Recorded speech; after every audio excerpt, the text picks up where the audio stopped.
तेलंगाना के वजीर दाखिला मोहम्मद महमूद अली आज कर्नाटक के दौरे पर थे। जाती दौरे पर बेंगलोर आए वजीर दाखिला महमूद अली ने कांग्रेस लीडर जमीर अहमद खान के घर पहुंचकर इनसे मुलाकात की।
वजीर दाखिला ने मीडिया को बताया कि जमीर अहमद खान से इनके पुराने ताल्लुकात हैं और वो जब भी बेंगलोर आते हैं जमीर अहमद खान से ज़रूर मिलते हैं।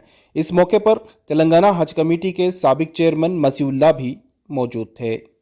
शादी के सिलसिले में आया था, शादी रात में अटेंड किया हूँ और सुबह बेंगलुरु में आया तो हमारे ज़मीर भाई के पास दोपहर का लंच के लिए मुझे बुलाया गया। और ज़मीर भाई भी एक बहुत बड़े लीडर है। एक सरसरी मुलाकात हैदराबाद में भी हुई थी, यहाँ पर भी उनसे मिलने के लिए आया था। अंदर हमारा अलीपुर के अंदर एक शादी में आए हुए थे। कल रात में मेरे को फ़ोन किए कि मैं बेंगलोर आया हुआ हूँ। मेरे पुराने ताल्लुकात थे, कुछ नए ताल्लुकात नहीं। मैं जब भी हैदराबाद जाता हूँ उनसे एक मुलाकात करके आता मैं। हमारा उनका रिश्ता अलग किस्म का है, घरोली रिश्ता है। उस वजह से आज हमारे घर पे आके गए।